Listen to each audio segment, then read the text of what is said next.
Today, we're going to be talking about collect settings, some gems that we'd love to share with you all. Also, lots of time for discussion about different settings that you use, that you would recommend to others in the community, or maybe that you share with your team. So we'll do lots of kind of a mix of sharing and discussion, and then we'll end the call with product updates. So we don't have a lightning talk today to make space for a lot of discussion, 'cause it's a little bit tight when we have a lightning talk and then kind of Q&A after.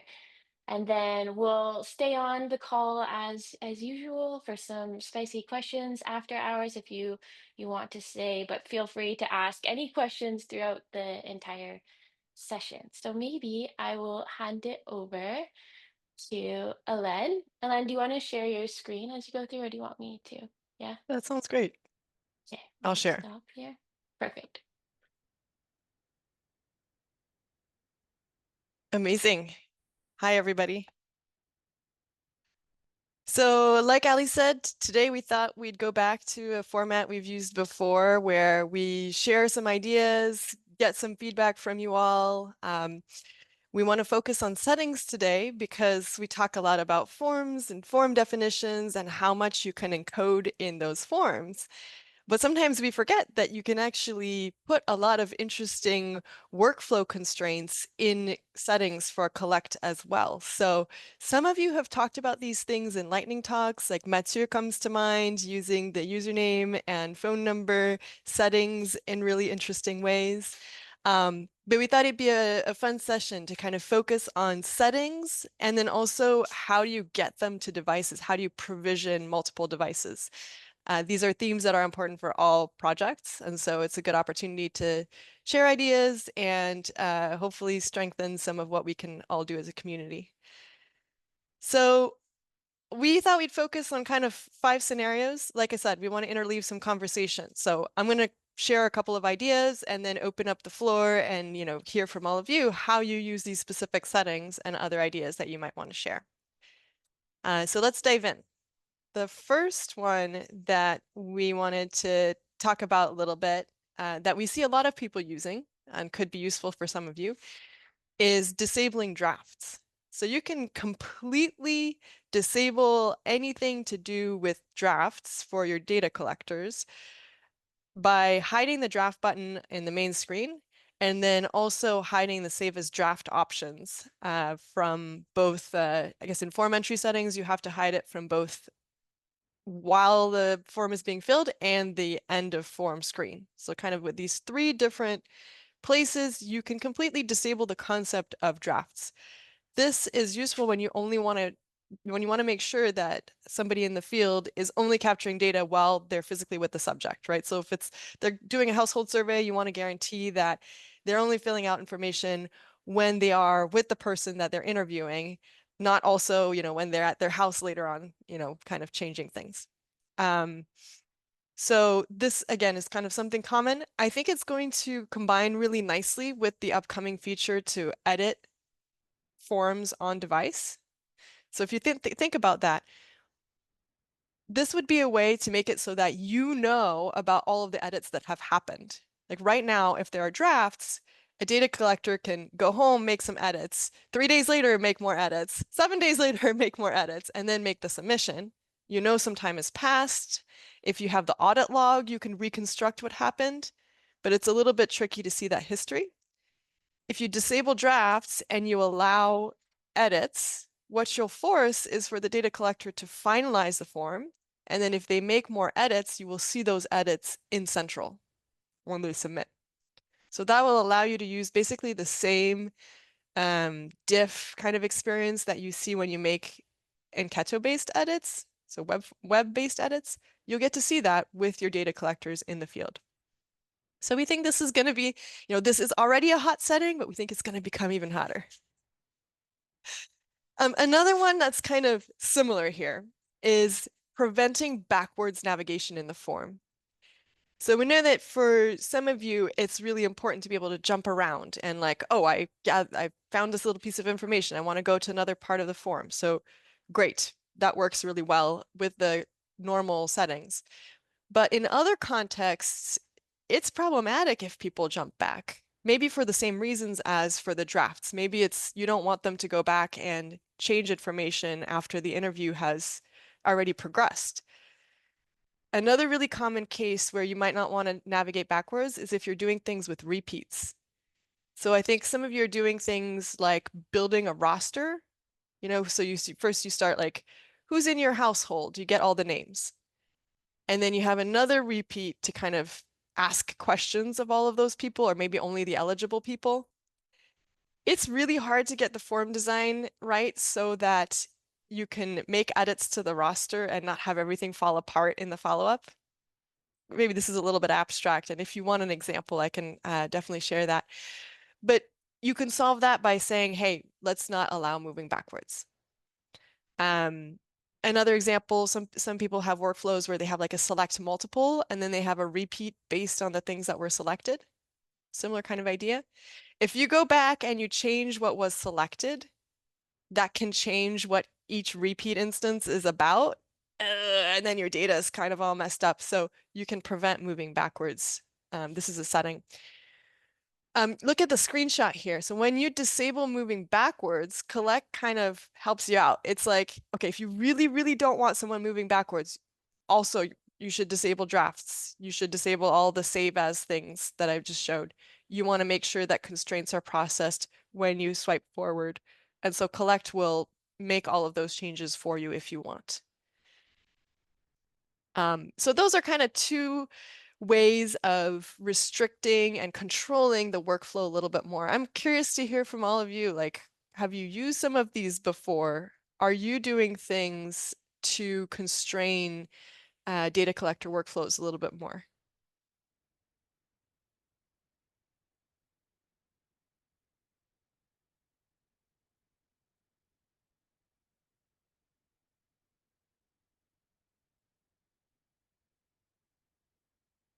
Anybody? Interesting. So that could be Um, that none of you, oh, sorry, go ahead.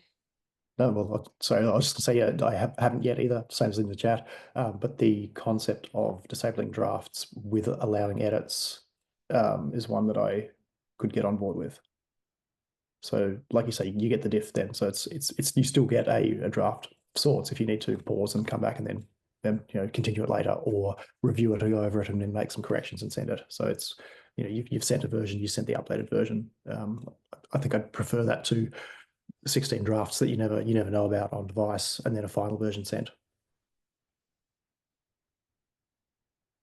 Exactly. Yeah. So our challenge is going to be how to make that visible to people that they can do that, because I think it's a little bit of a subtle idea. So we're going to try to make that available, in the documentation for the new like edit, finalize, edit, send feature. But let us know if there if there are ideas on how we can make that a little bit visible for people who are not here today, because I think it will, like you said, Andrew, it's going to be more helpful for a lot of people to know that history. Great. If any of you are using these kinds of parallel repeats, like get a roster, follow up with each of the people in the roster, really think about that backwards navigation. And we're also interested in hearing from you about kind of additions to this functionality that you might like. Like we've talked in the past sometimes about maybe adding the possibility to stop at a certain question, like right after the roster was selected, for example. So that might be something that we consider if there's interest in it. Okay. Daniel is like queuing up my next slide, I think. I hope this is the next one I have. Okay. So Daniel in the chat asked, okay, but like, can just the data collectors change these settings? What's the point if they can change them? That's a great question. Absolutely, right? If everybody can just change the settings, then you don't have that control. So the functionality that's in collect to kind of lock settings down is setting an admin password. If you haven't played around with that, you might want to try it. Again, if you want to give your users a little bit more of a constrained experience. You can see in the screenshot what I'm showing here is what it looks like once you've hidden a bunch of settings and set the password. So you can see that for a data collector, when they go to settings, right now, all they're allowed to change is the app language and a few of the user interface things. So they still see the user interface section. Actually, I'll tell you a secret. That's not true. I hid all of them, but there's a bug that still shows the user interface section. Sorry, we'll fix that. But anyway, you could pretend that they could still change the font size. That might be one that is safe for them to change. So you leave it there. At the top right, they see that little lock icon to indicate that there's some things that they're not seeing. And then you just see in the protected settings, unlock protected settings. And then anybody who knows that admin password could pick up the device, put in the admin password, and then they would see the full settings. So this is very powerful. Again, if you want to lock down the experience a little bit, in those protected settings, you can hide any of the buttons from the main screen.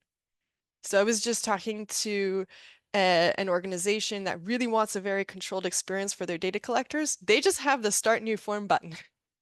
That's all they have. All they want to see is the form list. They don't want the data collectors to be able to delete things. They don't want drafts. So all they have is Start New Form. You can do that. You can hide all of those buttons. You can hide any of the settings. So again, that's the answer to Daniel's question. Is you can hide the settings so they can't change them. Daniel's queuing up my next thing, not quite my next slide. So you had to be a little bit patient for this one, sorry. Can this be done? Must this be done on every device? I'm going to answer that a little bit later with some questions about provisioning. What about admin passwords? Is anybody setting admin passwords on their devices?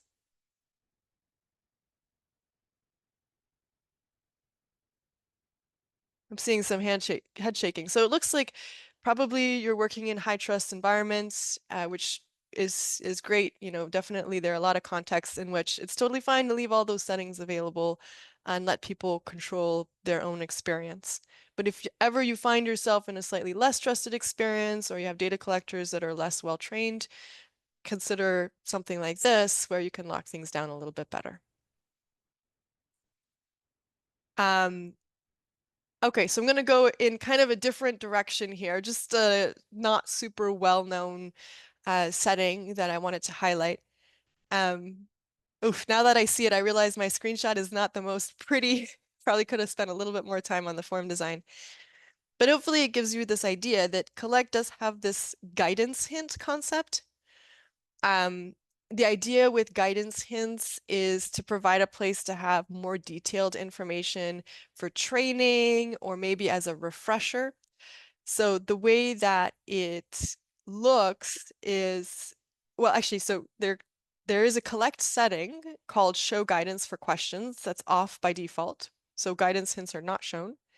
And then you have two options. You can either show them always, or you can show them on tap, basically collapsible. So that's what the screenshot shows. Again, sorry, not the most pretty thing.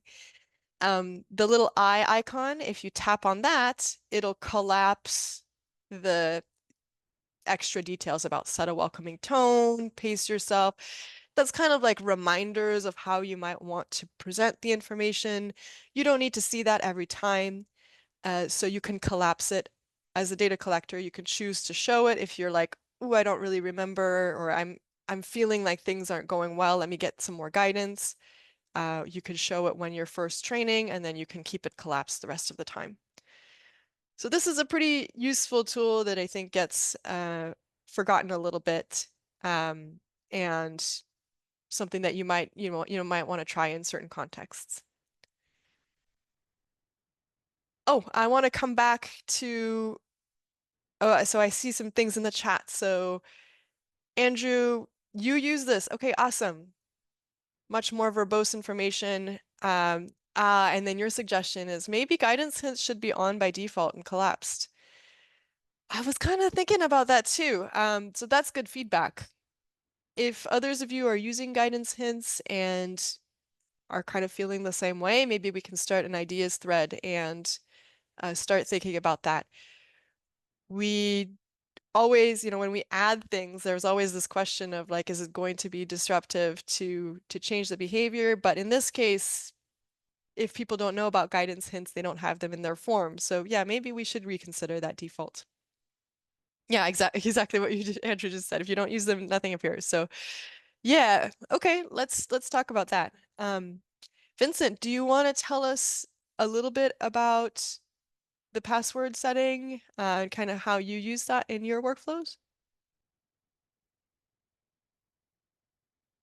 Yes. So I think most of the settings that I think on your first slides, I think those are the things that we do, except for the backward option. And normally, every project that comes through, we're supposed to set up those and make sure that the data collector doesn't edit the forms. But also at the moment, some of the projects do set it up that it has to auto send. So just to make sure that they are not sneaky enough to change these settings, we do set up a password, which is the same across all devices and across all projects, so that we know that this is the main password that is used for the settings. That's great. That's a great point, is just auto send. Yeah, you don't want somebody to accidentally turn off auto send and then you're not getting your Yes. submissions. Yeah, Yes. Yeah. great point. And I like what you also said about it's the same password for every device. You know, it doesn't have to be a terrifically secure password to serve the need here. In all likelihood, you know, if you think about the threat model, like the data collectors are not incentivized to spend a lot of time to guess or break the password. They'll just run into it and say, "Oh, okay, I'm not supposed to be here," or you know, it most likely it's not something where you really need to have an elaborate password, a different one for each device. You can probably have something fairly simple that's across all of your device that just adds a little bit of friction and makes it so that if you do have a supervisor in the field, they can access those settings and you know, do things like see the ready to send section so that they can try to manually send submissions, things like that. So you can kind of have that two-tier, you know, you have data collectors and you have supervisors who can do more things. All right, I see a couple things in the chat. So Wolf says every guidance hint also needs translations in multi-language forms. Absolutely, yes. And you can access that in the same way as labels and hints. You do the dot dot notation.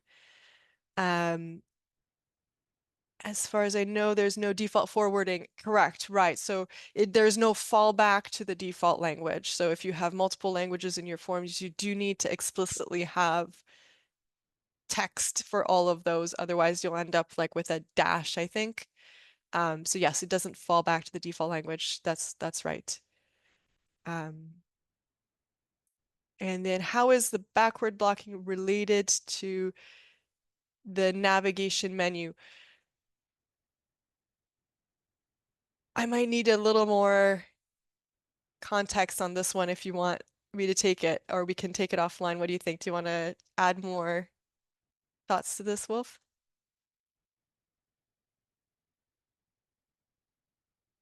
Also happy to come back to it on the forum, or if you want to add more on the chat, I can try to address it. And then great question from Andrew. How do some of these settings translate to the new web form experience? We are not reading those settings yet, but that's something that we are thinking about. And I'll actually address that in a little bit later. Right now, these are expressed as client settings, so they're not in the form. They have to be communicated in a different way. So I'll come back to this in a little bit. So if you do backwards blocking, oh, the navigation menu, you mean kind of like the table of contents, right? Right. So if you turn off backwards navigation, you cannot jump to an arbitrary question. You can only jump to, I haven't tried this in a little while, but I think what happens is you're forced to go to that question. Maybe you don't even see that. So good question. We should make sure that that's fully documented and yeah, because I don't exactly remember. I believe that we don't show that hierarchy view at all. But I'll go refresh my memory and make sure that it's in the documentation.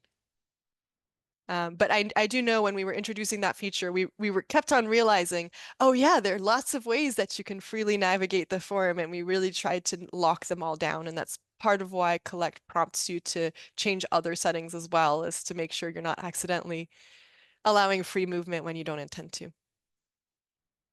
Good questions. All right, let's go for kind of a fun one. A little bit frivolous maybe, but could be very useful. Some of you I know have multiple projects in Collect. And you know, when you scan in a QR code from Central, you get a default icon and project color. So the icon is based on the first letter of the project name, and the project color is based on that. So it's going to be consistent across devices. But in some cases, it might be helpful to have something a little bit more descriptive. You could change that in your settings. So in the project display settings, you can set an icon, you can set a color, you can even change the project name if that's helpful for you. So, you know, if you're collecting data about crocodiles and vaccines, you can have a crocodile emoji on one and a needle emoji on the other, for example. I found that's very helpful. Just that little touch of color, that touch of visual really helps us identify where we are. Any creative uses of icons and color?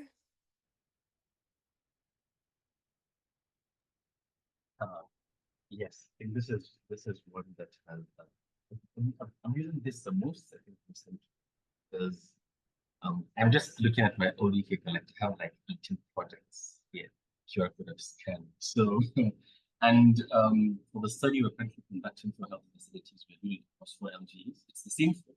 We have different QR codes, so understand. And so sometimes someone has an issue and they want to see what they're seeing. So they're seeing the right form, they have this access.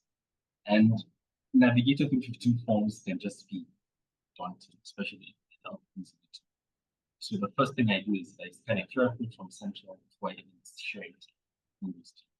Give it a descriptive name, sometimes with the LGE name, then the project, then the color that maybe is it. Nothing that is generic. So I try to just be creative with the colors. So that really able to be anything that I use. So I hardly share the QR code instantly. We always change. That's great. Thank you. Yeah, sorry, you were breaking up just a little bit, but I think what I heard you say is when you get a QR code from Central, you immediately scan it and you customize all of these things on that QR code before sharing it with others. Is that right? Ah, perfect. Okay, you're stealing one of my later slides. I love that. That's a great process. Yeah, because you can easily change them within Collect and get them just like you want. I think you said you put in the project name some sense of hierarchy. You make sure that people who go between multiple projects can see where they are. Love that.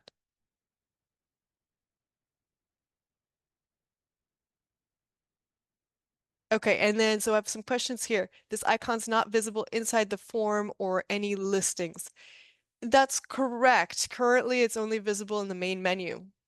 So if you have ideas on places where you think it would be more helpful to see it, if you think it's, you know, it'd be useful to have that reminder of where you are, we're really interested in hearing about that. I think that's something we've thought about a little bit before. So definitely, if you want to make some suggestions there, I'd be very interested in hearing it. Can we set the icon for the project within Central? Yeah, I feel like a lot of you are coming at this like, oh, this is great, but then how do I like operationally set all of this stuff? So I'm getting there. I'm getting there. Oh, okay, good. Oh, Andrew's doing some live testing. So the move forward only, the table of contents disappears. And then turning the setting off doesn't bring it back, correct? Yeah, so we change settings for you and then you have to change them back individually. So you'll find that setting for the table of contents in the form filling section. I think you have to re-enable that. Perfect. Okay, so yeah, so let's get to this. Fine, I think everybody has the same question. Great, this is great, but how do I operationally set all this stuff up? So let's talk about that a little bit. So I think the first suggestion is exactly what Jakub said. So perfect, he did that slide. Moving on.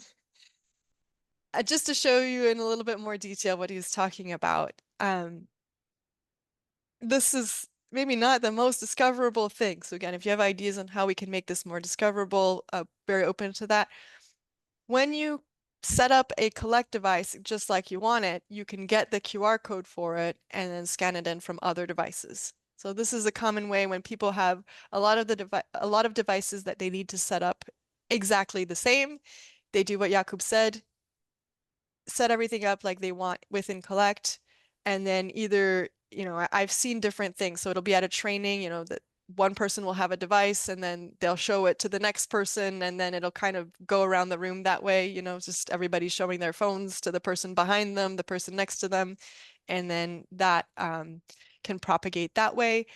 Another way is, there's a little share icon, that little kind of like network icon at the top right. So you can also email it or text it out to somebody. So you could send it to yourself and put it on a slide for a training or something like that, or print it out, whatever you need to do. So you can kind of do that where you scan it in from Central to kind of get the app user information in. You put all of the other settings within Collect, and then you share the code out from there. So one thing to note about that is it does include the same app user credentials, app user settings within that. So that works well if you're using an app user as a role, as a shared kind of identity.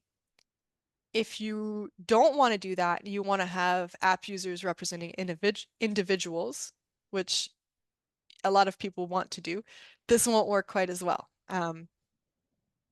This is something that we've been thinking about, like, should we separate out the settings from the app user? Is there a way that we can do that so that when you scan in a QR code, maybe you have an option to replace the app user or not? So we may have some improvements coming there. If that's important for you, let us know. Wolf asks, is the QR code readable so the password could be extracted? Yes, so you should treat this as a password. We have some information in the documentation about this. It's encoded, so it's not trivial to get it out, but it's not encrypted, so it is possible. So yes, you should treat these as you would a password. That's why sometimes, instead of putting it up on a slide at a training, it's nice to just share device to device. Well, that's a great point. Andrew says, I use the share configuration to quickly update a QR created in Central for an app user and apply some other settings, then share that modified QR to the user. Awesome. Yeah. And then, this is a really interesting point, something I hadn't thought about. If users need to maybe wipe their device for some reason, they can send themselves a QR code to reset their device to the same place later on. Good tip. I like that. Anything else about this functionality that anyone would want to share?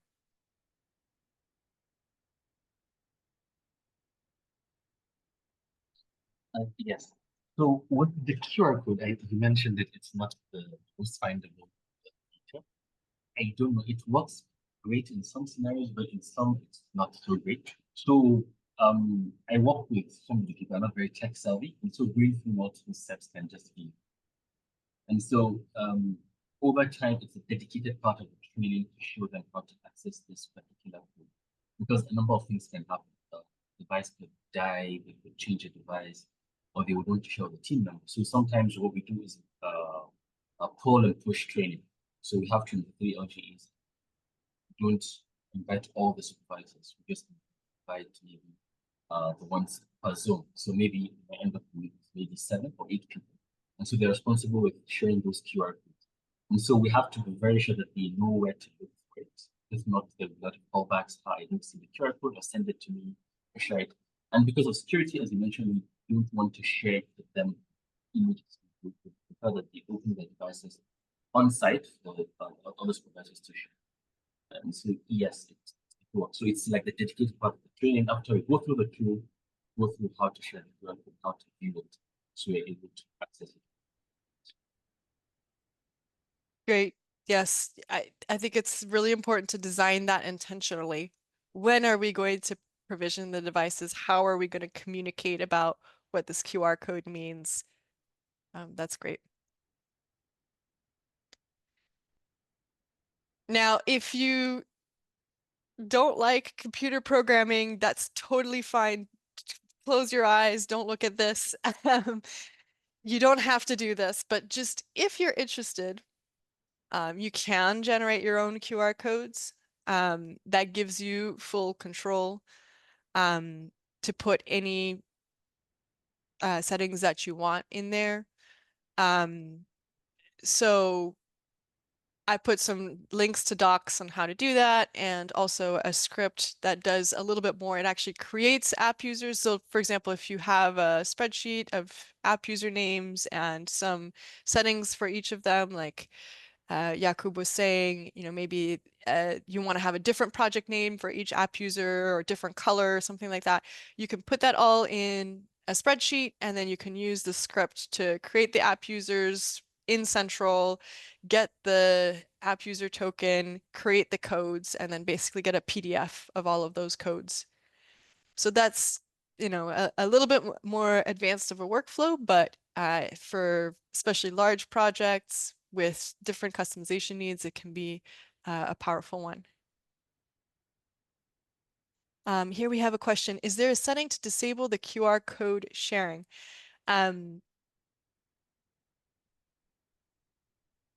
It is under, so if you set an admin, I believe that sharing the QR code is under protected settings, right? Somebody help me out here.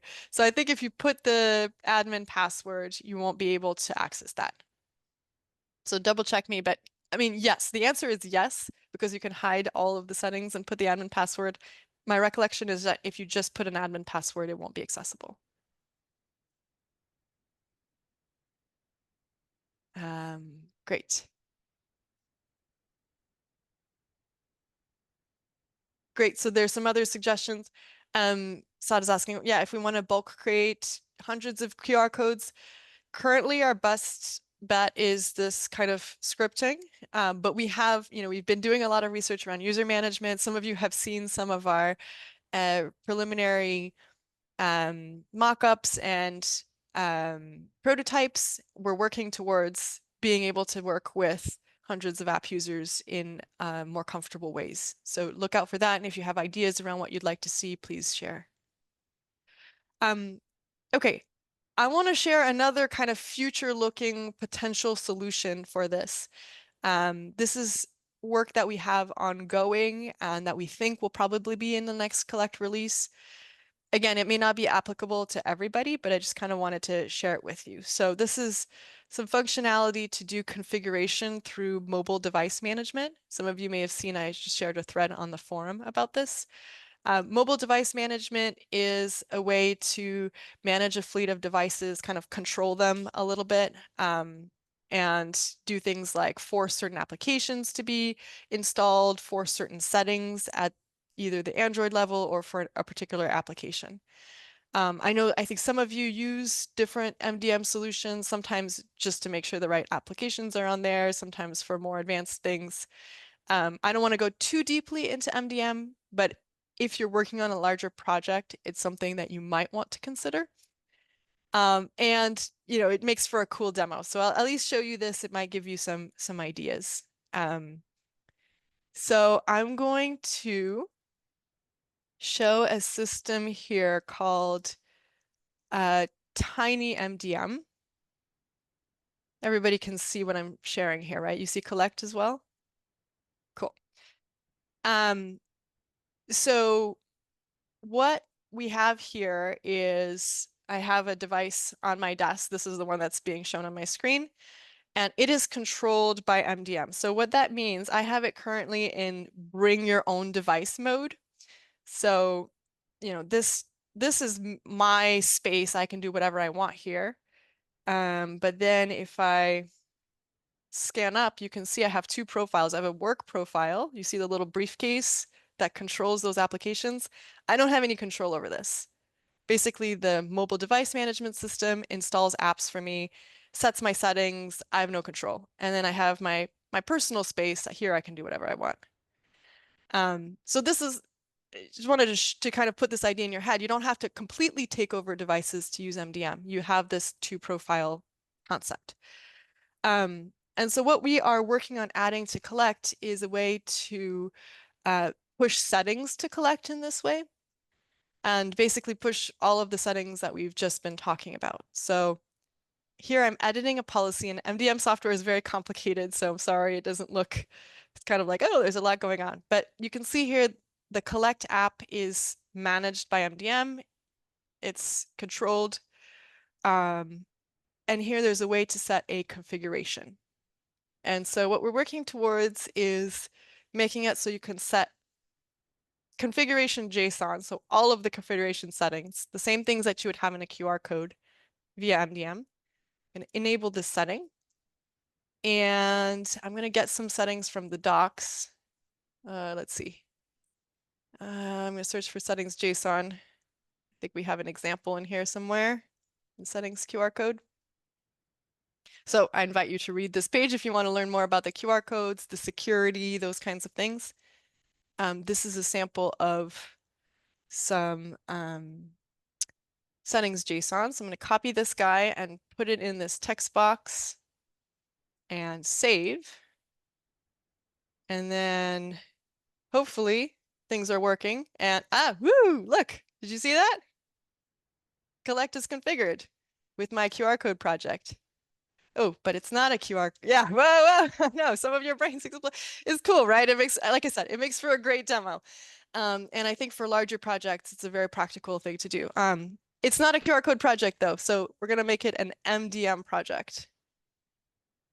MDM project. Okay, so the same thing that Jakub was saying, like we can make a personalized project name. So let's save this. And so you can see the settings have been updated. We don't refresh the screen immediately. You have to kind of leave it and come back. But oh, look, it's an MDM project. So you have full control over those settings. So for some of you who are asking, like, what if I want to change settings partway? This could be an answer. Of course, it requires having another MDM system, but that could be an answer to consider. I want to make sure we have some time for some of the roadmap updates. So I just want to leave you with some future ideas. We've been thinking a lot about, could we have Central manage that configuration and keep it in sync with devices, so that you don't have to use an MDM solution to do the synchronization. I think, we want to make sure people know about these settings, know about the power. So we're thinking about maybe having different QR codes that you can just scan and try these configurations with some explanation for why you might want them. And like I mentioned before, we've been thinking about separating kind of the configuration of how the device works from the authentication. So these are some of the things on our minds. If you have more ideas, more requests, more things you'd love to see off the back of these concepts, please share on the forum. We'd love to keep that conversation going. Awesome. Over to Yao, I think. Do you want to share, Yao? I would love to share. Whilst I'm getting that set up, Ellen, do you want to address any of the questions in the chat? Oh, I'm behind on chat. Let's see.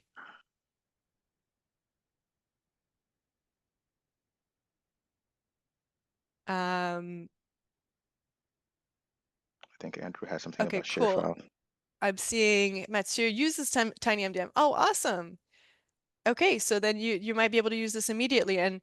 And just so you know, like you can use variables in the the JSON. So basically you could set a different app user for every person using like a spreadsheet. So there's some really cool functionality there.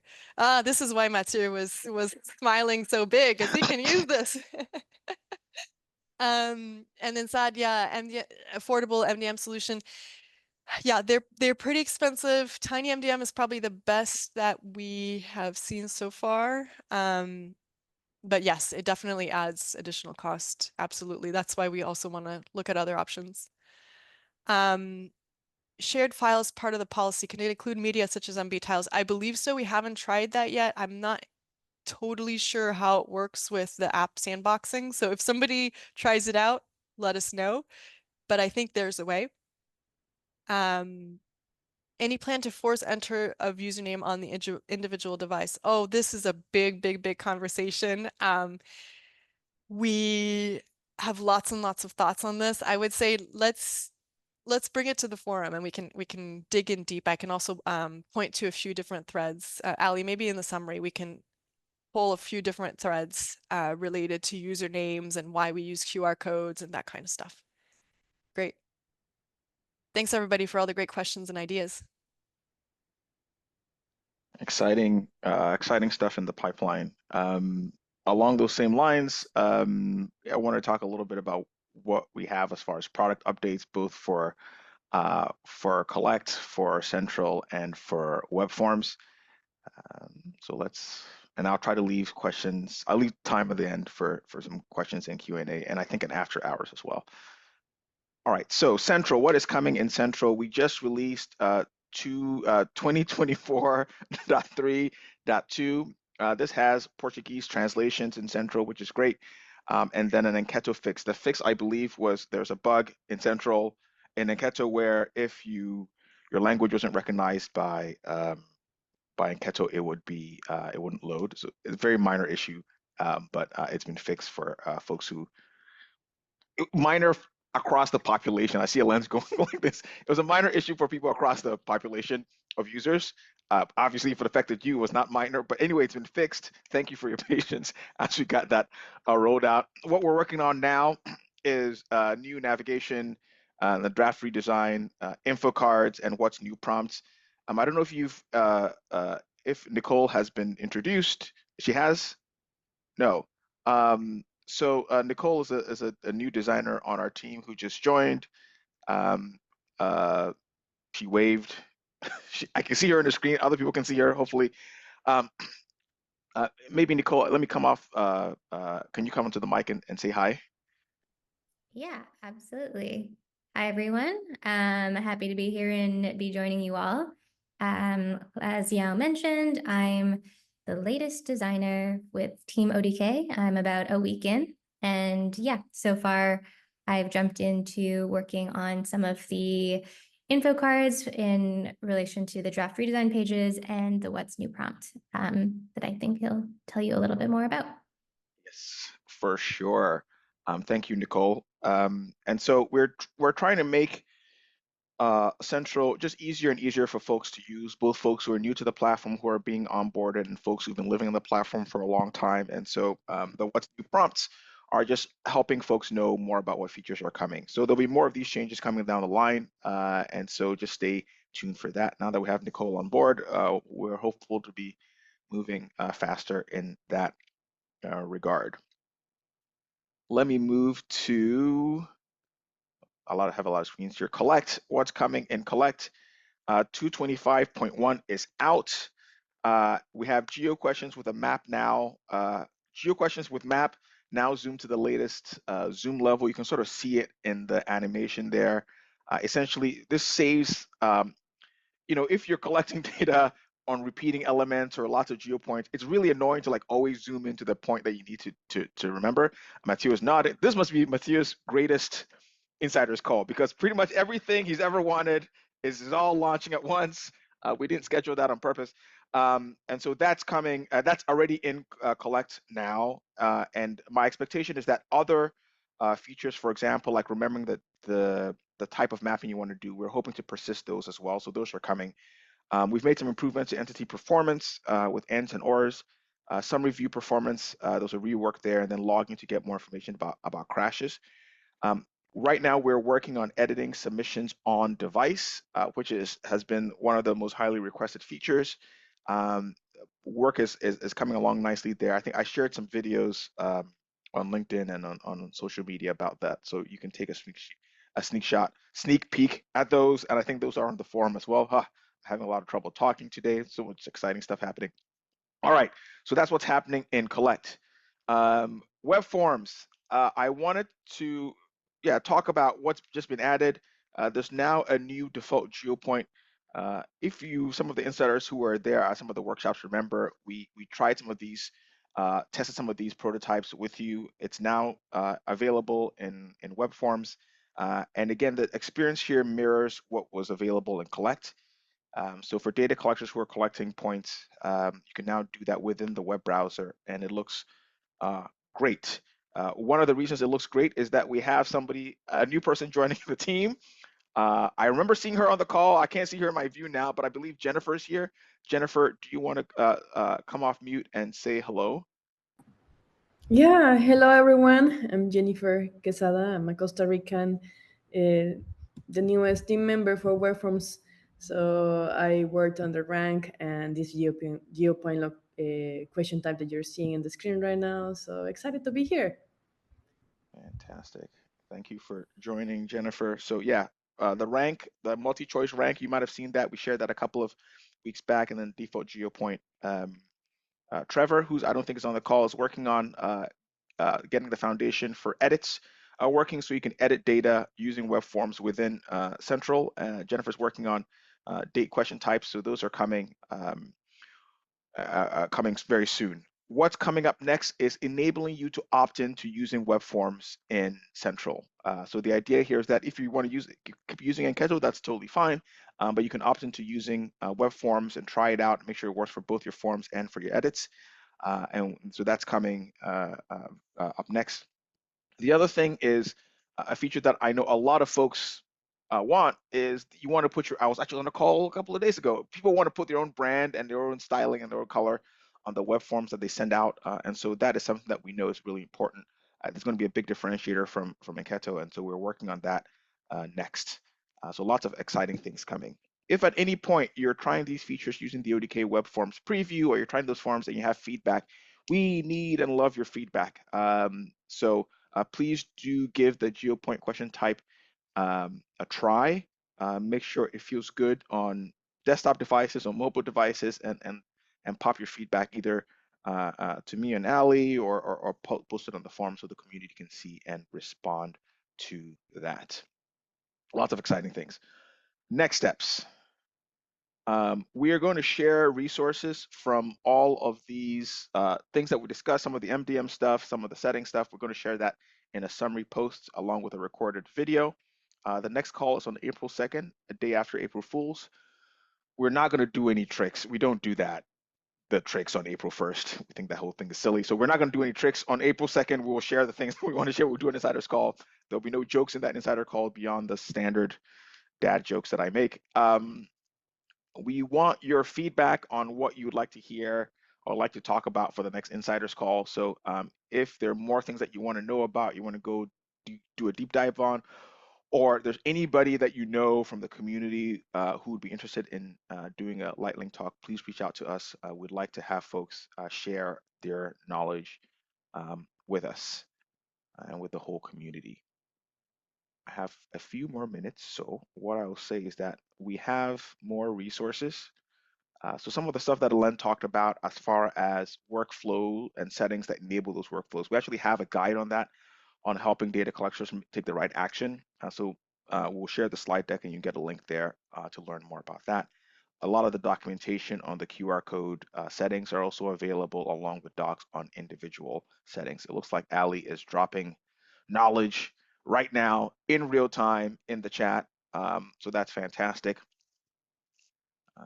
I am going to pause here because this is the end of my slides, and open up the floor for 5 minutes of on-time questions, and then we'll close out the call for those who have to leave, and then we'll do an after-hour sessions for folks who want more. So stop sharing. I can see everybody now. So many beautiful faces. All right. Any questions about what we've talked about so far?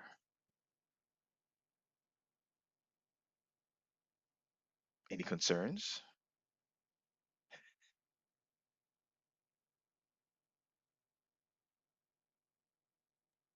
I'm going to check the chat to see if I missed anything whilst we wait.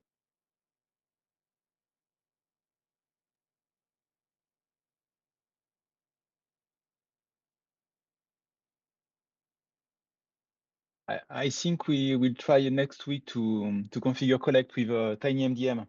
I just checked that, but the collect seems not to be manageable. So I will see with my colleague next week, but it will be great for us.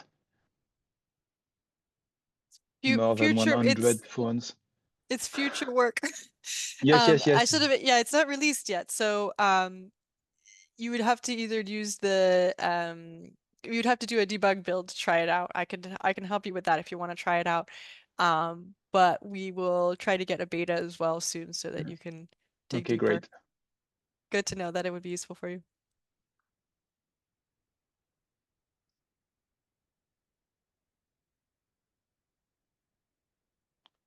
One exciting new thing that has happened right before the call started was that Daniel from the last call has shared a write-up, a showcase. I'll drop it in the chat here about the work that he's been doing, and so it's a really detailed write-up about some of the challenges and opportunities, and there's videos.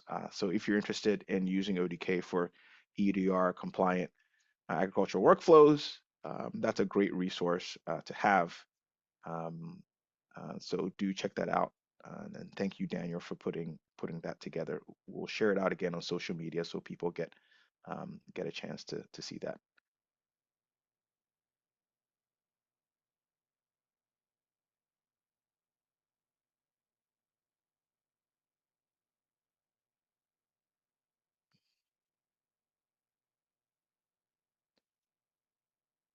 Ellen, one question for you that I see in the chat that you did not respond is that from Wolf.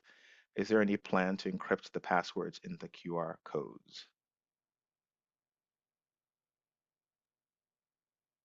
Not currently. The challenge with that is we need a place to put the key and a way to kind of secure that. So the constant balance, right, is making sure that all of these things are accessible, that people can make progress on their project, and then of course making sure that all of the data is secure. So typically the biggest risk that we hear of from projects is that people lose access.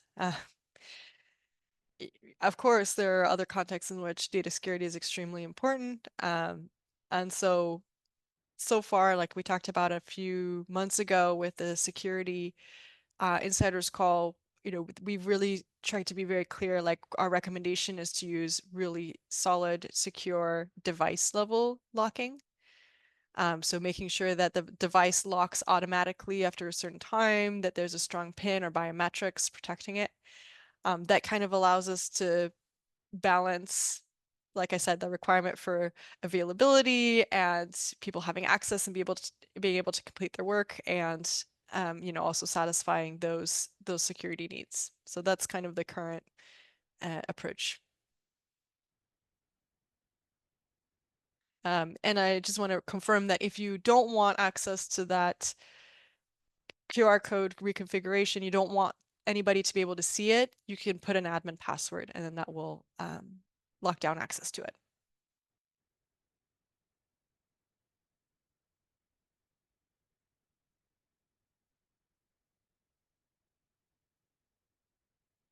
And then Matsu adds in the chat that MDM is a way that you can also add additional protection because you can remote wipe devices and you can have some control. I think you can even see like where they're physically located if they're moving around. So if you have really high security needs, MDM is potentially something to consider.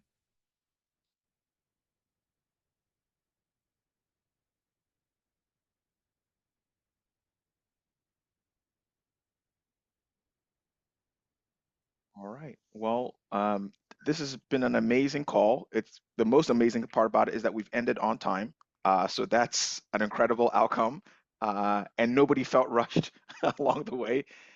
So I want to thank Ali, Ellen, Jennifer, Kathleen, and Nicole for all the work that they've been doing, the rest of the team on making ODK work better for folks. Jagush. Where's Jagush? I see him right there. He's like stealth mode. Jagush.